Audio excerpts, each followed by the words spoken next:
Hi, and welcome to another episode of the Brew Review Crew. I'm Ron. And I'm Corey. And today we are doing kind of a special show. Yeah. We are looking at a couple of vintage vertical epics from Stone. I found at my local bottle shop 2011 and a 2008.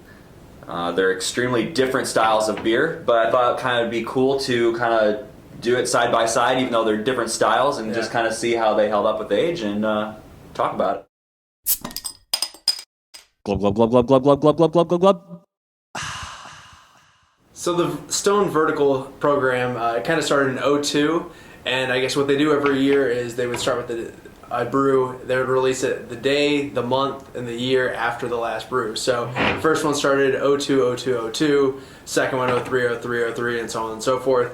What we have for you today is the 08, 08, 08, which is a golden Belgian style ale, and the 11, 11, 11. Yeah, this one is a Chile Ale with Anaheim and Anaheim chilies and cinnamon. So should be pretty interesting to see how they hold up. You just kind of want to see how they age well. I mean, this is 08, so what? That's 6 years ago already. And this is going to be one of the oldest beers I've ever had before. Oh yeah, it's definitely the oldest beer I've ever had. I was a freshman in college, so it's been a while. I don't know how it's going to hold up. I mean, the purpose of this show isn't necessarily to see how they compare to each other. Right. More just how they held up over time. Absolutely. It should be pretty interesting. So yeah, let's dive into it. So we're going to start off today with the 08, 08, 08 Vertical Epic. This one is like I said, it's a golden Belgian style ale. It's a strong ale as well. It's got 8.5% alcohol. It's highly hopped, and the whole reason they decided to do this beer was when the brewers at Stone went to Europe, they were trying to do a little bit of research and try and brew their Stone California Double IPA. They kind of fell in love with some of those Belgian style beers that they had over in Europe, and they just got inspired, and they said, you know what, we're going to do this when we get home. Despite the hop shortage that they had in 08, they still made this 65 IBUs, which is really, really high, especially for like a Belgian style ale. Something that kind of amazes me is even after 6 years in a bottle, it still held carbonation really well. I mean, you can just see it just pouring to the top of the glass there. It's got that very typical Belgian golden yellowish hue to it. It's got almost a nice glow coming from when you hold up to light. Head retention pretty good. I mean, for being that old of a beer. I mean, it poured probably with half an inch maybe of just a nice white head like you can see here, and it's held up. It looks like it's going to have some good lacing to it. But like you said, it's got that golden hay color that you want from a Belgian style ale like this. And one thing I do want to note is that if you hold up to light, there is a lot of yeast in there. Yeah. Which, if you go to our website, our newest page that we have, one of our new features is beer myths, and one of them is all about yeast in your glass. So Corey, why don't you talk about that for a second? Yeah, a lot of people think just because you see yeast in a glass, it's something went bad or something spoiled or there's just dirt in your glass, but really it's not. And what happens is they bottle condition this. So what that means is they leave a little bit of sugar in there, and it allows the yeast something to eat, and then the yeast produces some CO2. It gets trapped by the lid of the bottle and just gets reabsorbed into the glass. So as opposed to forcing some CO2 in it from a tank, they let the yeast do it naturally. And when the yeast are done eating, they just die out and fall to the bottom. And there's nothing wrong with them. They taste fine. They're not going to hurt you at all. It's just kind of a thing of preference. If you really want to drink them, you can. If you don't, you don't have to. Just don't pour out that last bottom bit. It smells very sweet right off the bat. Kind of that Belgian candy sugar, that you would expect. I don't know what I was expecting. I guess I was expecting for this thing just to fall off. I mean, it's pretty old. Yeah. And but no, it smells like it could have been brewed this year. Yeah. I can't quite keep that in the back of my mind, but it's, you're comparing something that's like almost 6 years old again. So it is very impressive that it's just still right in your nose. It smells good. It looks good. I'm getting that same that same aroma that we got off the Goose Island Jillian. That sort of almost like a screwdriver. That citrusy, boozy kind of smell. Yeah, it is fairly fruity, like you said. Screwdriver maybe. I don't know if I quite go that far, but yeah, it's a little citrusy. It's like I said, it just smells really sweet. That's the thing that's getting to me most. It smells really nice. Well, now let's go ahead and dive in finally and take a taste of the Stone Epic Vertical 08 08 08. Cheers. Cheers. And just like everything else, I mean, this is just held up really, really well. It is a little sweet. It's got that Belgian yeast, you know, the clove, all the Belgian candy sugar that you'd expect from it. But it doesn't taste old or anything. I mean, I don't know how else to explain that, except I kind of felt like it should taste, you know, aged. Yeah, I don't know, in my mind, I felt like this would taste kind of stale or maybe bland, just kind of fell way off, but I think it's really held up pretty well. Yeah, I mean, I won't say it's got huge yeasty flavors, because I know I'm not a big fan of Belgians. They're a little funky for me. But this, I mean, it's just, like I said, it's smooth and it's sweet. Yeah, it's different. It's definitely got the Belgian-y yeast feel to it, and there is a booziness to it a little bit. Yeah, there's a little booziness. I don't know. On the back end, there's a little bit of a weird, I don't know if it's oxidation or, I don't know. There's a little bit of a weird kind of funk at the end that's not what I would keep in line with the Belgian. There's an aftertaste that definitely lingers with you, and you kind of want to get more, just kind of wash it out. It's a little almost bitter. Yeah, a little bit, and I mean that could be from the hops that they used. I don't get a lot of hoppiness. You know, 65 IBUs. I don't taste a lot of hops. All I taste is caramelish malt. Yeah. So it's good. It's good. Yeah. It's definitely an experience having a beer this old, but the taste is good. I mean, it holds up. I mean, I would kind of give this that B- range. I mean, it's not one that's blowing me away right now, but at the same time, it's not bad by any means. And especially for being this old, you'd expect something to go wrong in the past 5.5 years, but it hasn't. It's held up really well. I mean, I'd order this. I'd drink it again. And really, what's really cool is if you go to Stone's website, they've got a whole domain mapped out just for these Epic series, and it gives you a really nice profile of all the way from the 02 to the 2012 with food pairings and even brewer's notes, and even they give some homebrew idea recipes. So I saw for this one you could try and clone it. You know, overall, with a novelty of having a 2008 beer in 2014, I'm pretty impressed. I gotta say, I'm pretty impressed how it held up. Yeah. So if you find a bottle of it, pick it up, because it's held up throughout the years, and there can only be so many. So if you see any of these, I would recommend absolutely picking them up, because I mean, how long are they going to be around, really? Yeah, cool. So, all right. So next, we're going to move over to the 2011, which is the Chile beer, which I'm a big fan of. So we'll take a break here, finish these off, and we'll meet you back here in a minute. So stay tuned. All right. So welcome back. We just got done drinking our 08 08 08, which was pretty good. Yeah. So now we're going to move on to the 11 11 11.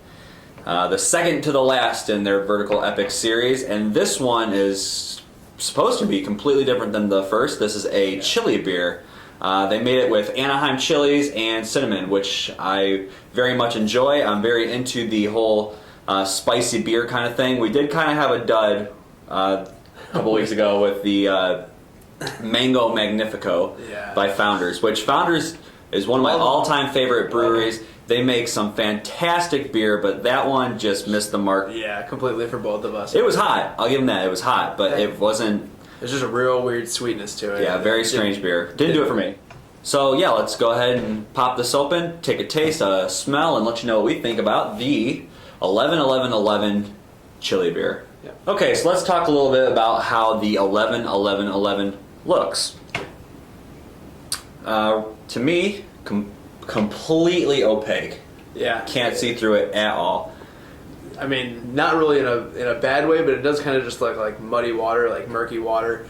I mean, in a way, when you hold it up to light, it's got a nice little reddish hue. It's a brown, deep brown color, but like I said, for the most part, it's just really muddy feeling. Yeah, and that's fine. I mean, that's not like a bash on it or anything. I mean, it's just dark. Yeah, it's just really cloudy. You can't see. I mean, I can't even see light come through it, really. It does have a nice fluffy head, and you probably saw in the transition about how vigorous the head was on the pour. And I mean, it was a fine pour, just a heady beer. Very well carbonated, I guess. Yeah. those chilies really, really make an entrance there.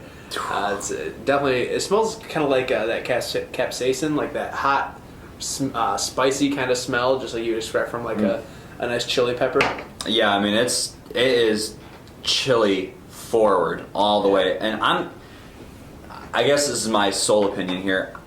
I'm not too fond of the aroma. It's not, for myself, it's not a pleasant smell. I mean, the chilies are definitely there, but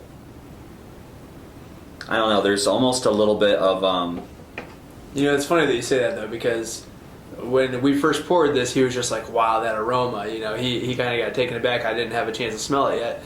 But I get a lot of cinnamon. It actually doesn't, I think it's fairly well balanced. I mean, it's not off-putting to me. I can kind of tell it is for you.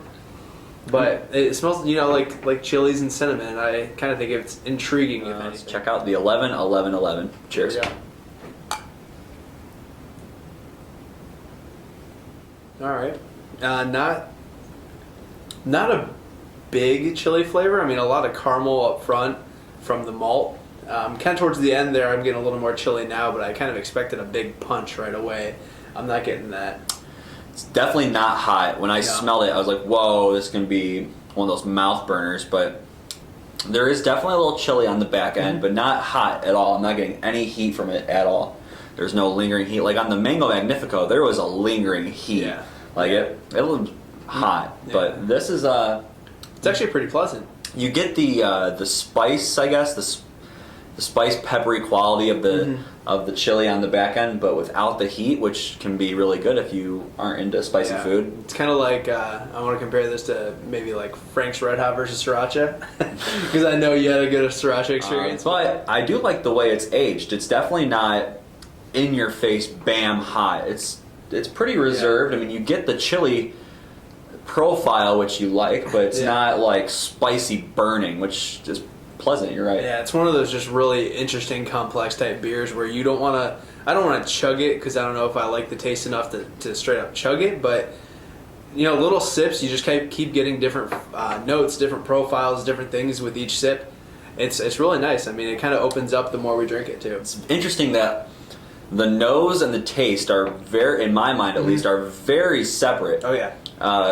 What I'm smelling versus what I'm tasting is totally different. I like the taste much more than I like the smell, which I guess if you're drinking the thing is probably more important. Yeah. I mean, the taste is almost like just like a caramel forward brown ale. Yeah. It's not. I don't get a ton of chili, even though it is there as like an accent. It doesn't. It's not off-putting like the smell was for you. Yeah, I don't know. I don't know where I stand on it. I mean, in terms of the smell, I don't care for it, but in terms of the taste, it's pretty good. I mean, and I think that is probably due to the aging. I mean, it's 3 years old now, but it's probably had a lot of time to just mellow out and just come into its own, and probably those flavors that were there and hit you in the face at the beginning now probably have kind of mellowed and just came into this nice malty beer. I mean, I do like it. Yeah, definitely. And that's the thing with these like aged verticals. You can't get anywhere, so it doesn't matter if we recommend it or not. So you'll have to take our word for it. Yeah. But it's more about, I think, the novelty and kind of seeing where the beers kind of have gone over the years.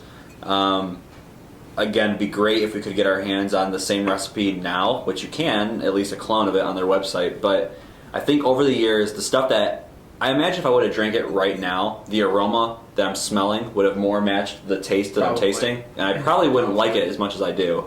It probably would have been a lot closer to that Mango Magnifico kind of thing, where it's just too much going on. This is pretty good. I mean, if I was going to give it a rating, I would give it like a 85, like a solid B. Yeah. Nothing great, but I think the aroma is what's really thrown me off a little bit. It's not bad by any means by the flavor. I don't care for the aroma, but I'm glad we got the chance to try it. Yeah. I mean, like you said, the taste is really sweet. The aroma is really kind of pungent. And they don't really mix very well. But I think if you just go based on taste alone, 85 is probably a pretty good rating. I mean, All right, guys, so thank you very much. This is going to be a little bit of a longer episode probably, but Yeah. hopefully you enjoyed the sort of different kind of format. I mean, it's not straight up a review. It's sort of a special look. I mean, we're never going to get a chance to have these again. Right, So thank you for checking this out. It's our 4th episode of many more. And please check out our website. We've added some new features. And like us on Facebook and Twitter. Subscribe to us on YouTube and on our iTunes podcast. We're all over social media, so please check us out and drop us a line. Yeah. If you want us to do something, if there's a beer you want us to try, let us know. We're more than happy to do it. Thanks again for watching. Yep. See you next time. This is the Brew Review Crew, where we'll review a brew for you. Cheers.